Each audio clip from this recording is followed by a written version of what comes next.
you guys.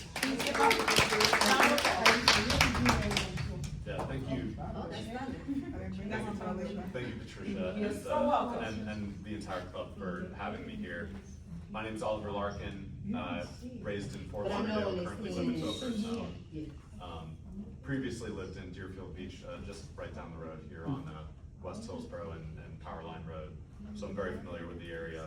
And I'm running for United States Congress, District 25 in the House of Representatives. Our district spans from Delray Beach in the north all the way down to Miami Beach in the south now. Sorry. Nancy. That's okay, that's okay. I'm gonna go. That's Beat the okay. rain. All right, thank you so much. So our district was redrawn with this illegal Republican gerrymander. Congressman Moskowitz has previously and still currently represents the 23rd district, but the two of us are running in this new 25th district, which spans the coastline from southern Palm Beach County all the way down to Miami Beach. I'm running in this campaign without any corporate PAC money. Just came from an amazing canvas kickoff where we had probably upwards of 60 volunteers at Snyder Park down in South Fort Lauderdale. So we're out knocking on doors, we're meeting the community. We had a town hall in Dania Beach, Mad Art Center just the other evening, standing room only. We are really trying to be accessible and accountable leadership for South Florida in Congress. And I think one of the real distinguishing factors for our campaign is that we're entirely grassroots funded. We don't take any corporate PAC money, and we're really running a campaign that's based on organizing, based on going door to door, and having public engagements like this. That's something that our district has missed in recent years, and we definitely want to bring that accountable leadership that's accessible to you and able to hear your interests. A few of the major policies that we're running on: Medicare for All, expanded and improved Medicare for All with coverage for vision, hearing, dental, mental health care, reproductive health care, which is certainly under attack here in our state, despite the strong 57% majority that voted for reproductive rights in 2024 was not enough with our ballot referendum threshold. So running on Medicare for All, also making the wealthy pay their fair share of taxes. We have systems in this country, very popular, passed by Democrats, like Social Security, that currently the wealthy and well-connected do not pay their fair share into. And we have a cost of living crisis in South Florida. We just recently surpassed the New York City metropolitan area with our cost of living. And we don't have New York City wages here in South Florida. We make far less. So it's never been harder to get by in South Florida. And I believe if we enact measures like expanding Social Security by scrapping the cap on taxable income so that there's not working people paying a greater proportion of our income to have these benefits, we can raise the limit of Social Security and make it meet the cost of living. I also believe in policies like universal child care and paid family and medical leave. These, along with Medicare for All, are broadly popular positions. Many other industrialized countries in the world have these policies. It's just a matter of having the political will. We've been trying for many years. President Biden had the Build Back Better package that included many of these provisions. We saw a select number of Democrats oppose them and strip these provisions out, and that failed to meet the need that so many felt with our cost of living crisis, not just here in South Florida, but all across the country. And what our campaign is doing to organize our community, we're bringing people into the Democratic Party. I think that's one of the really exciting aspects of our campaign. With Florida's closed primary system, we just recently passed the July 20th voter registration deadline to have people register as Democrats. I'm doing this even within my own family. My Republican mother and my non-party affiliated 19-year-old brother both registered as Democrats to vote in this campaign. Yay. So we are we're bringing the coalition together stronger, and I think that's something that we as Democrats in Florida, we have real work to do to close this voter registration gap that Republicans have opened up. And some of it may be a little bit of apparition because they've purged voter rolls and they've made it much harder. Of course, we passed Amendment 4 in 2018 to expand voting rights, and Republicans instituted what was effectively a poll tax to get in the way of our citizen-led ballot referendum to expand voting rights. And I've been a part of that fight. I've worked with New Florida Majority in 2018 to expand voting rights. I've stood up in the city of Fort Lauderdale in favor of protecting the LGBTQ street art on Sebastian Street on Fort Lauderdale Beach. I know, Mitch, you've been a part of that effort as well, to really protect the diversity of our community and oppose the attacks from the DeSantis administration and the Trump administration on our freedom of speech and political expression. I also believe that we need to abolish ICE's out-of-control immigration agency that is detaining our neighbors and detaining them for profit. We have a district that includes the corporate headquarters of the GEO Group, the private prison corporation. We should not have private detention for profit in this country. That is endangering our neighbors. It's unconscionable, it's un-American, it goes against everything that our country should be about. So I also believe in immigration reform with a pathway to citizenship by protecting temporary protected status for our immigrant neighbors, to create that permanent structure that will provide the certainty for our TPS recipients, our dreamers, people who have been living in legal limbo because Congress has failed to pass any immigration reform for basically my entire adult life.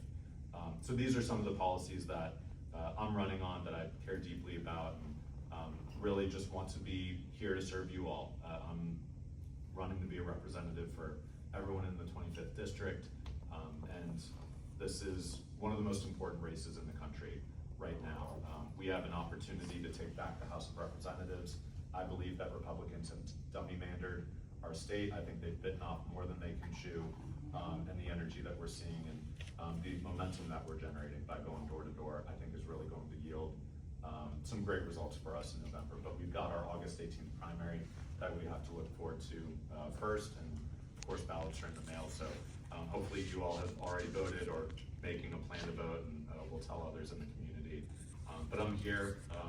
Zach, my campaign manager, is here if you'd like to speak with him, if you have more questions for us. But that's generally an overview, and really appreciate time allowing me to come here and speak and share some of our policies with your members. Thank you. Thank you. Thank you so much. I have a question. When I heard that you're going to speak here, I did a little research, and I just wanted to know if you could maybe just follow up on this. I heard that you're interested in abolishing the U.S. Senate. I was told that you want to abolish the U.S. Senate. Is that true? So Fox News reported that very recently. I'm part of an organization, the Democratic Socialists of America, that includes that in their platform. But to be clear, this is a position that John Dingell, the United States Representative for Michigan, after serving 60 years in the House of Representatives, he wrote an op-ed in the Atlantic. I think what is really my most proximate concern is we have a system in Congress that is profoundly undemocratic. We have not expanded the House of Representatives. It used to grow in proportion with the United States population. Of course, we didn't have 435 representatives in 1789. It grew with each decennial redistricting, with each decennial census and redistricting. And now, I think what people, whether you are a Republican in a state like Vermont or a Democrat in a state like Wyoming, there is a rightful assessment that there is not enough representation in Congress that actually serves people. I'm not saying that we need to go to the Federalist Papers system of having 30 or 40,000 residents per representative district. Technology has obviously accounted for a lot of that, but I do believe we need to expand the size of the House of Representatives, and I think there are structures within the U.S. Senate that have been leveraged, like the filibuster, to greater and greater effect, that I think has gotten in the way of really passing what popular legislation most of the American people support. We've now gone the longest period in U.S. history since the minimum wage was established not to raise it, and I think that's been in many cases blocked by the U.S. Senate. So I think we need to really examine how, and this expands to the Electoral College.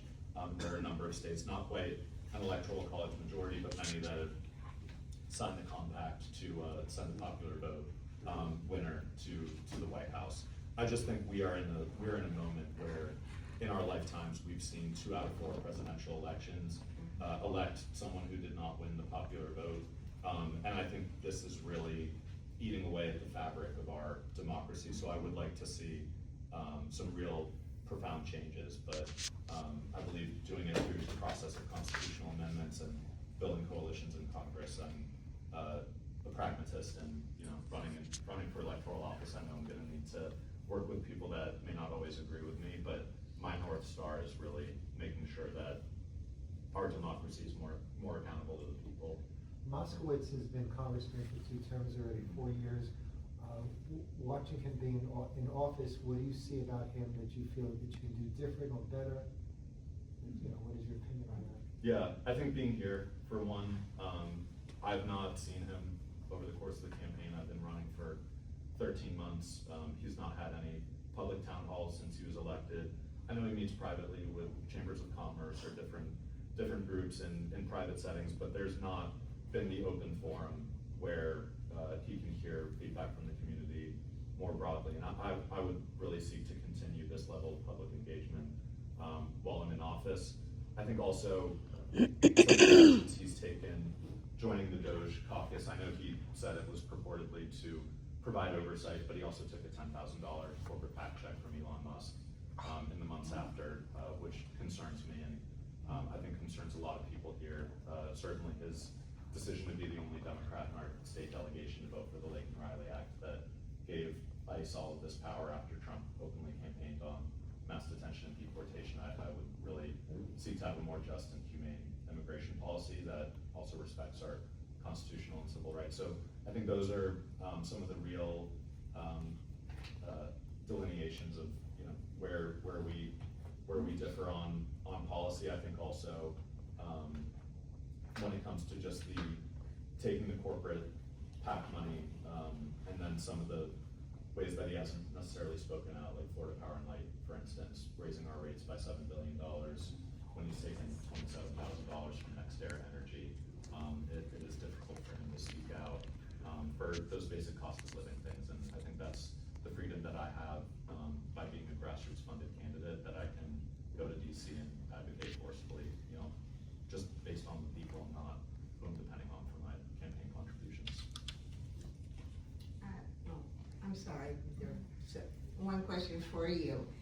I do not know what you would need to do, but there should be a term limit for the Supreme Court and also the Senate that has been run by people my age that have been there way too long and too comfortable. What is your position and the term limits? I certainly agree with the Supreme Court. I think lifetime appointments are really troubling, and certainly the way that Merrick Garland was denied a hearing for 13 months, 14 months, and then Amy Coney Barrett was confirmed as millions of ballots had already been cast in the 2020 election. It was an absurdity, but McConnell and Trump have really manipulated the Supreme Court majority, and now we've seen in recent years the ethics concerns around Samuel Alito and Clarence Thomas taking the trips by Harlan Crow and accepting gifts. And I think we need to have a binding code of ethics for the Supreme Court. I've seen term limits of 18 years spoken about. I think that's maybe a fair limit. I would even be willing to consider shorter term limits. And I think we need to expand the court. I mean, they've packed it with Kavanaugh and and Gorsuch and Coney Barrett, and hopefully we take back the Senate majority in November, but I fear very much that if Roberts or Thomas or Alito were to retire while Trump is still in office, if Republicans maintain the Senate, that we could just have another 40 or 50-year-old handpicked by the Federalist Society, and that concerns me. So I think for the Supreme Court, Code of Ethics expanded to 13 justices. It's been expanded before. FDR considered it. I don't think that was one aspect of the new deal that he actually got through, but we have the capacity to change the court. With the Senate, I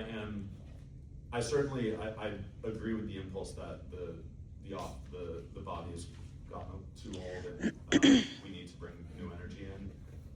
I also want to be mindful that someone who I really look to as a political North Star, Bernie Sanders, would have been termed out of the Senate before I was even old enough to know who he is. So I think, but I think there is a real concern, and I do believe that having campaign finance rules and regulations that you that you can put in place to prohibit candidates from just being able to kind of take the checks and continue in there year after year after year.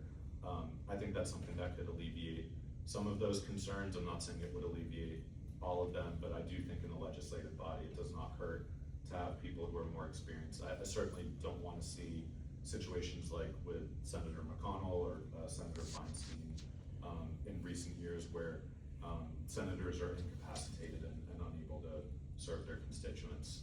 But I also don't want to create a revolving door where senators are turned out and they're going straight to lobbying, because I think that could create some issues as well.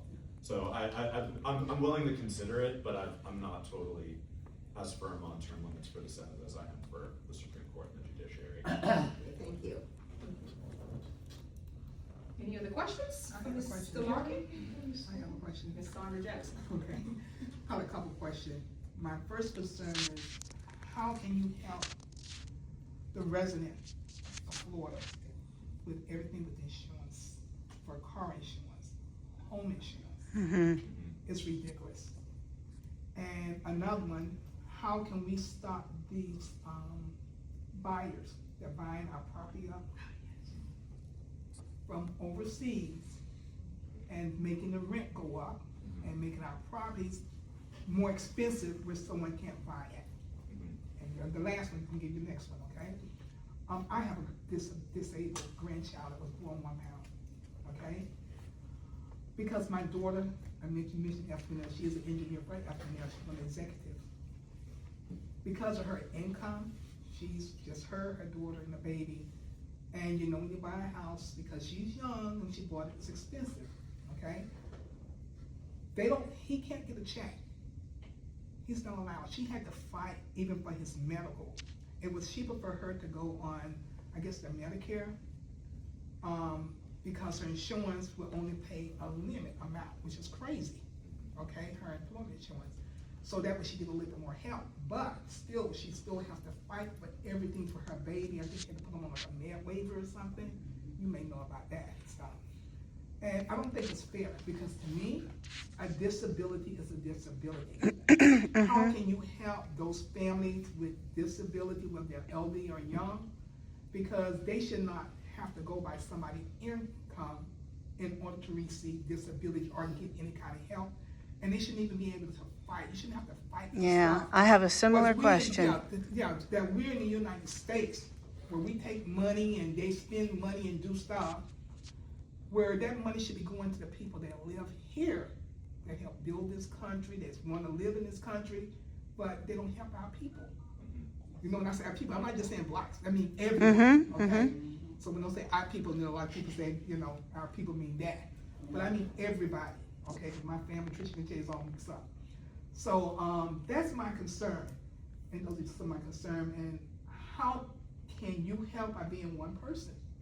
Okay, how can you help?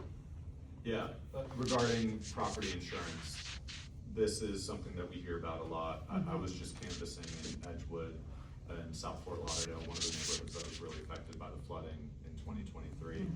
And in Florida, we're dealing with a property insurance crisis, and the liquidity and the solvency of these private insurers that I believe more than a dozen have pulled out of the state at this point.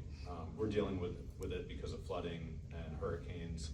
But if you look out west, people in California can't get their homes insured because they're in threatened zones by wildfires. So this is an issue with climate And change. you're not paying either, they're not paying.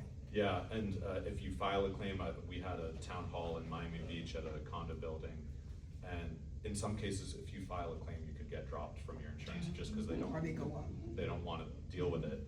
So I think that there is a role for the federal government to provide more of a federal homeowners insurance guarantee to stabilize these out of control rates. I think this could come with potential solves to the National Flood Insurance Program so that it is more affordable to insure your home. And I think this affects, if you're the homeowner and the resident, it affects you. If you're a renter, if your landlord's property insurance goes up, that has to get passed on.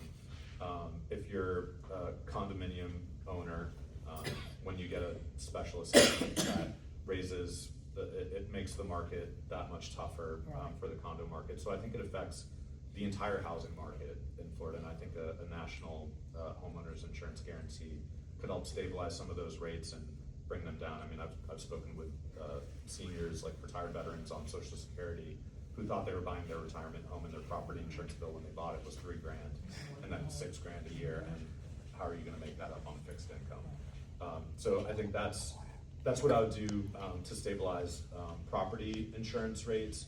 I think with, auto insurance, Florida is one of the most dangerous states in the country, and South Florida, thank you so much, South Florida is one of the most dangerous, parts of the country for pedestrians and for cyclists. We have a ton of automotive accidents. I believe the stretch of 95 just west of Fort Lauderdale Airport is like the deadliest mile in the country. And we have a Republican administration in Tallahassee that's cutting millions of dollars in funding for Tri-Rail when it just had record ridership last year. I think what the federal government has a role to do is help meet the funding gap for some of these municipalities, whether it's the $27 million that were cut in Tri-Rail. I know that then Speaker Perez tried to include it, it didn't go through the Senate to restore that funding. Broward County, as well as Miami-Dade and Palm Beach, have been trying to build the Coastal Link commuter rail east of I-95 for many years. There's currently just, the county of Broward and Fort Lauderdale are at odds over whether they build a bridge or a tunnel underneath the new river. I think if the federal government could step in and help supplement some of that funding, to help, them overcome this impasse. If we're able to take vehicles off the road by having more public transportation options, if we purchase 500,000 clean electric buses for the entire country and help grant those to Miami-Dade and Broward and Palm Beach County, so that bus wait times are not 30 or 40 minutes, that you can actually commute by bus. And I know this is a concern for folks in Century Village. They have the private shuttles, but when we have such a dearth of public transportation options, it makes mobility really hard, and it makes people more reliant on having their own private vehicle. And it's never been more expensive to be leasing a new car or owning a new car with your monthly loan payment. So I think if we make the South Florida community safer so that there are fewer accidents, insurers will lower their rates, and if we also just take more cars off the road and provide people with more options, it will lower some of those costs, and again, could lead to our roads being safer. Because even if someone wants to be there, if they still want to be a private motorist, they should also have an interest in investing in public transportation, because it reduces gridlock, it reduces traffic. When it comes to, I want to respond to everything you said, so I'll try to speed it up. Because I know, for instance, like, I guess my question is with that too, with the insurance automobile, because you can be at no fault, it might not be your fault, your insurance still go up. Yeah. So we need to get something in place, they cannot allow to do that. So, that's my concern. But no, I'm sorry, about the no fault, there's a lot of misinformation as to what the no fault means. Yeah. Yeah, Yeah. it means that you Well, can go I'm to any just saying that hospital. because my daughter lost 4 cars. Oh my, Someone hit her. Yeah. A different accident Tuesday, total loss of car, okay, 4 cars. And it's not her fault, but when she go get insurance, her insurance is going up. oh yeah, Because it's not her fault. I don't think it's fair, even for me, like someone hit my car and my insurance go up. So, that need to be taken into consideration also, to stop them, because these insurance companies are making all kind of money off of us, and it's not right. Yeah, I agree, and that's something I would definitely commit Yeah. to looking at, because insurance rates going up when you're Yeah. not at fault is It's not- ridiculous. Yeah. When it comes to the cost of housing and private equity and corporate landlords, Florida has tens of thousands of housing units owned by groups like Invitation Homes. They work with private home construction companies like Lennar, which is headquartered in South Florida. Lennar, Congressman Moskowitz was private consultant for them, and also a lot of funding. Wow. Their top recipients of campaign contributions in 2024 was Congressman Moskowitz's PAC, and the National Republican Congressional Committee.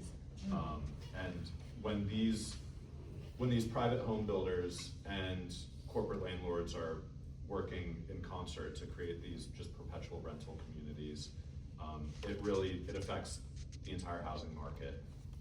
So I think profitable for these groups like, is it Black Rock? Black Rock is the homeowner, so that they cannot just buy up entire neighborhoods, entire swaths of our community, and then raise rent and basically be okay with eating the cost of keeping them vacant, waiting for people to just have to bite the bullet and buy them. So I think if we change the tax incentive so that there are not so many vacant homes that are waiting to be rented, that we can actually make those homes able to be purchased by people who want to establish themselves and live in South Florida, that's the approach that I would take. So I'm very, very eager to look at legislation that we can use to disincentivize some of that, just buying up of entire swaths of the community. And then finally on ADA accessibility, and I think Medicaid has really been a tremendous program for folks living with disabilities and families with members with disabilities. So I would want to absorb the functions of Medicaid and restore a lot of everything that was cut. When I say Medicare for All, I want to consolidate Medicaid services into Medicare, and a few other things that I think could really be helpful. I want to prioritize in-home health care. The more that people can live in their own space and have as much autonomy and independence as possible, I think is just the route that we need to go to allow people to live with their families, to not have to be displaced. And I think that is one key element. I also want to see home health care workers able to earn a living. It's very hard work. It's demanding work, and it does not compensate people very well. So I think having a system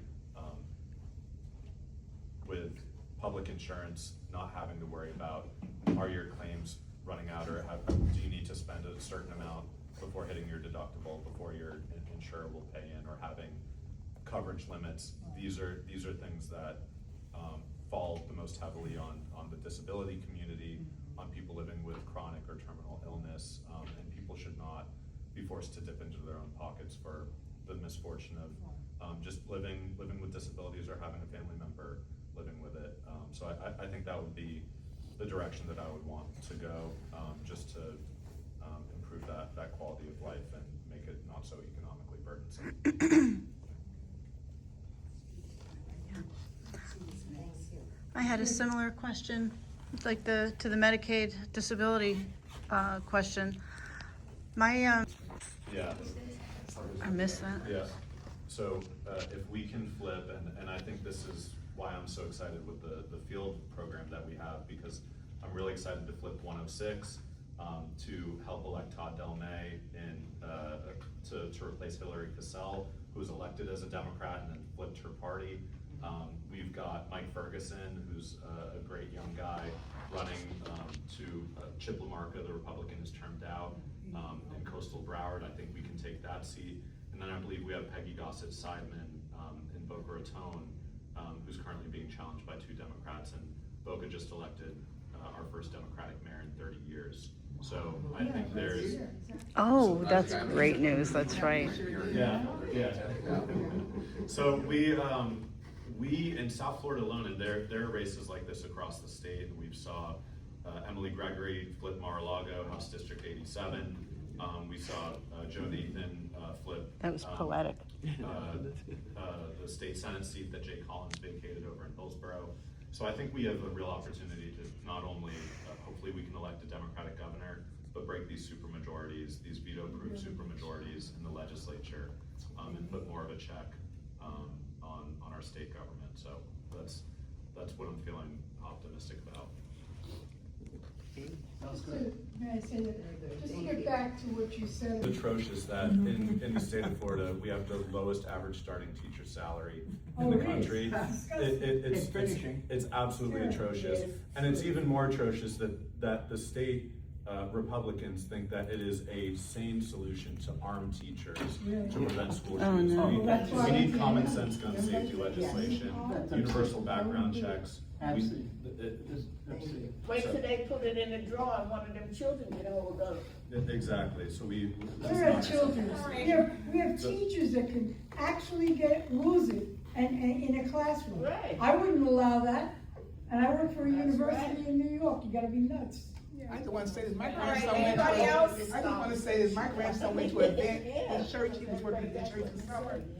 And this guy has an organization that mentor kids. And my grandson, he took the doorbell and did stuff, fed them and everything. They came back like 6 something. My daughter got a call last night, almost 1 o'clock. Asked if she have her son name. Say, police, I need to talk to your son and you. This boy was on the bus, well, I said the bus, it was a van, guy 20 passenger van. This guy took a gun, the young boy had a gun with him. None of the kids told, so I guess one called the counselor. My grandson didn't know the guy had a gun until they was on the way back. They stopped at McDonald's before they brought him back to the church because he dropped some of the kids off. This boy actually had a gun in his back. Crazy, you see? You wanna hear, Any last questions Okay. from Mr. Oliver Lonnie, just one please? You gotta keep him at I home. just- And Mitch has one. There was some little children, like 10 years old and 8 years old, and they had these guns, so I'm shooting, it was. Worker, I've not been a school social Right. worker. One of the problems, and maybe our candidate can address it, while they're trying, the Broward County School Board to address fentanyl in youth, and is the role of school social workers. This is what school social workers do, they make home visits. They're not gonna catch everyone on fentanyl. Right. But they can see the signs of mental health, violence in the homes and home visits, and I was really dismayed, about 6 months ago, I'm gonna forget exactly, that there were, and I was at the school, we had a Broward County delegation, several of us, Representative Bartlett, Senator Osgood, and others, actually Representative Cassell was there. And I talked to them about a year ago about the importance of keeping school social workers and others like Right. that, who can make home visits. Yes. Oh, yeah. And about, you know this better than me, about 3 or 6 months ago, they cut more of those positions. Yes. They sure did. 3 months ago, Within the last but they cut some school social workers. Didn't They they? cut over 30 and Our we're governor. battling to get them back. So that's at the Broward, you know, all governments have with the community should try to address this, but we need more school social workers at the Right. Broward County Right. school board levels. I just wanted Right. to tie that in, sir, yeah. Yeah. When it's raining right now, and while this is private property, I know there's Deerfield City pipes, and, right, that are underneath here. And I know we have to flush our toilets sometimes, and we know that water's going somewhere, and that's Deerfield City pipes, right? And military, I mean, I'm sure it's like private pipes, but there's Deerfield City pipes, correct, sir? Underneath this, it's Deerfield City pipes, that goes into like Broward County and with water and all of that. Out on Military Trail, this is maintained by the county, right? Obviously, some of your streets are maintained by the city. The trash pickup, maybe not in Century Village, but in Deer Run, right? And wherever else people live in Deerfield. We have trash pickup twice a week and recycling one, that's No recycling. no recycling. Bulk pickup. In Oakland Park, we Bulk pickup recycle, but, once a but week. these are all choices, so our trash pickup, so we all save a couple thousand if we put yes in November on that ballot, on the referendum. But it doesn't, these cities are gonna have up to, Marty Keir, the property appraiser, everybody knows Marty, it's over $600 million we will lose in the county, including with the cities. Yeah. And so Commissioner Shinetsky or Mayor Bogan, because your commissioner, county commissioner's the mayor right now, will have to make decisions at the city and county level. We're gonna lose 12.5 million in Deerfield Beach. They're gonna lose 12.5 million. 18% of our So that's budget. money for them to So, steal. so what are we going to do? Roads, get a sinkhole, who's gonna fix it? What's happening is the state wants us, the governor wants us to go to the state and say, hey, we need some money, could you give us some money? They wanna be in control, they wanna take that away from the city. It's all power play. That's all it is. So this is why I just asked you all, so how we all voted, most Democrats voted against it. We're not against, increasing some exemption. I'm thinking maybe of doing something for senior citizens a little bit, or maybe for first-time homeowners. Maybe for the first year, they don't pay taxes. You have no, most of it's, you know, you can't just put in a trust fund that's empty, and you're gone anyway in November. DeSantis said, don't worry, the cities and towns that really need the help, don't worry, the state will take care of it. Well, he's gone. And by the way, where this impacts the most is the cities and counties that are more rural, which tend to be more Republican. Republicans are actually hurt more by this because the more rural towns are more Republican, but they're more residential. Deerfield at least has, you know, this doesn't affect the businesses. The business owners don't have to pay. This also affects the renters. So I think it's, while it sounds good on paper, be prepared for tough decisions that Commissioner Shinetsky, your commission, Commissioner Preston, Mayor, or Vice Mayor Preston, correct? Mayor Bogan will have to decide on your 2 times a week. Is it now just 1 time a week, or is it 2 times a week, but now it's jacked up $300? So it's a little bit of smoke and mirrors. It looks good, save $2,000, but oh, this is $300 more. Oh, this park is $5 admission now. Oh, the county library in Deerfield is now $5. I'm not trying to scare you, just like they're gonna have to come up with. They gotta make up the money. It's not fair to them. If we at least said, here's the bed tax, $5 extra for Airbnb, car rental a day, and a regular hotel. Hotel's right near here. Yeah. And that will save X million. We need to still like concretize that and make it happen. So, Dog park, same thing, so, say again? the dog park, The dog park, yeah, $1 for the dog, you know, who knows? it's up $25 to get into a dog park. Oh, there is a fee for your dog park here? Oh, yeah. Okay, I didn't think I knew that. In Creek, it's 40. Oh, in Oakland Park, it's free still, so, okay. Not for our dog parks. I didn't know you had fees. Yeah, you know, you have to. Yeah, so anyway, but Membership, Oakland wow. Park has free parking downtown. Maybe they'd have to put in paid parking. So just be aware of what that's gonna come. So these are the 2 bad ones. Just as a quick update on my record, I did bring a few $100,000 with Senator Polsky to Avita Nikitin Park, which is east of here in Deerfield. Some of you may know, like many events, Juneteenth was just held there, et cetera.